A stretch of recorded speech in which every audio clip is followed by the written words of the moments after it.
Baik, selamat pagi Bapak Ibu Saudaraku yang dikasihi oleh Tuhan. Pagi hari ini kita akan merenungkan kebenaran Tuhan, kebenaran firman Tuhan. Ya, terus kita diperlengkapi selama berdoa ini dengan kebenaran firman Tuhan mengenai berdoa ya.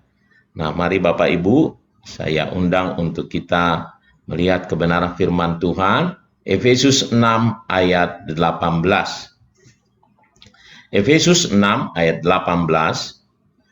Dalam segala doa dan permohonan, berdoalah setiap waktu di dalam roh dan berjaga-jagalah di dalam doamu itu dengan permohonan yang tak putus-putusnya untuk segala orang kudus. Bapak Ibu, ya, kita belajar dari Efesus 6 ini bahwa memang kita diminta untuk memakai segala persenjataan Allah, perlengkapan senjata Allah, dan salah satunya adalah doa. Ya, mengapa kita harus memakai persenjataan Allah? Karena ternyata kita selalu ada di medan perang. Perang secara rohani, bukan secara fisik. Ya, musuh kita ada yaitu penguasa, penghulu dunia yang gelap, dan roh-roh jahat di udara. Dan dia tidak pernah tertidur dan tidak pernah libur, cuti. Ya, 7/24 ya istilah. Dan oleh karenanya ya kita diminta untuk memakai senjata Allah, ya salah satunya adalah berdoa. Nah, saudaraku, karena peperangan kita bukan melawan roh dan bukan melawan darah dan daging, nah kita melawannya sebenarnya adalah dengan sikap, karena secara roh. Itu sebabnya walaupun digambarkan misalnya ketopong keselamatan, sikapnya adalah sebenarnya karena dia menyadari dia sudah diselamatkan. Kasut katanya di kaki untuk memberitakan Injil, sebenarnya itu adalah soal kerelaan, jadi sikap, ya, iman, ya, juga adalah sikap. Nah, semua senjata-senjata itu adalah sikap, dan doa adalah salah satu senjata untuk peperangan. Apa itu? Sikap untuk berjaga-jaga. Berjaga-jagalah dalam doamu itu. Jadi berdoa bukan hanya soal ada permohonan kita, berdoa bukan hanya bisa juga mengalahkan si jahat, tetapi adalah satu sikap berjaga-jaga. Walaupun kita punya senjata, tapi kalau kita tidak terjaga, kita bisa kalah.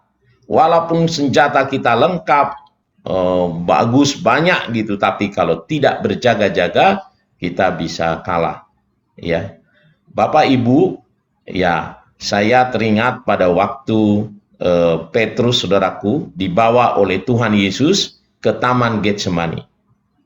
Ya, pada waktu itu Petrus dibawa lebih dalam menemani Tuhan Yesus untuk berdoa di Getsemani.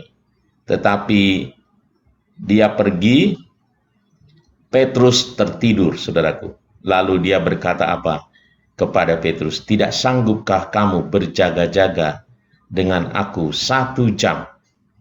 Ya, ini saya lanjutkan. Ini saya ayatnya ya. Matius 26 ayat 40 dan 41. Nanti dilanjut dengan 73 dan sampai 75. Setelah ia kembali, Yesus ini kepada murid-muridnya itu, dan mendapatkan mereka sedang tidur. Dan ia berkata kepada Petrus, tidakkah kamu sanggup berjaga-jaga 1 jam dengan aku? Berjaga-jagalah dan berdoalah supaya kamu jangan jatuh ke dalam pencobaan. Roh memang penurut, tetapi daging lemah. Ya, yang akhirnya kita tahu karena Petrus tetap saja tertidur memang karena mereka kelelahan. Kita tahu setelah itu Petrus jatuh ke dalam pencobaan. Apa itu? Yesus sudah memperingatkan dia bahwa dia akan menyangkal dia selama 3 kali, dan akhirnya Petrus jatuh, ya, jatuh. Saudaraku, Tuhan Yesus itu walaupun dia mengambil rupa sebagai manusia, dia Allah, dia mengetahui apa yang terjadi. Tetapi sebenarnya dia selalu mengingatkan apa yang akan terjadi itu. Ya. Jadi kepada Petrus dia sudah lihat, itu sebabnya dia katakan engkau menyangkal aku, tetapi sebenarnya tetap saja dia bisa menang dalam pencobaan itu. Kalau seandainya dia berjaga-jaga, berdoa dan berjaga-jaga, saudaraku. Mari Bapak Ibu, ya, kita terus bergiat berdoa, karena firman Tuhan berkata kepada kita ini tadi adalah berdoa, ya, dengan tidak putus-putusnya. Berdoa senantiasa dalam roh. Arti senantiasa itu terus menerus. Makanya ditegaskan tidak putus-putus. Bukan hanya ketika kita berdoa pagi hari ini, ya, tetapi yang Allah mau adalah kita terus ada dalam suasana doa, berdoa dalam roh yang tak putus-putusnya.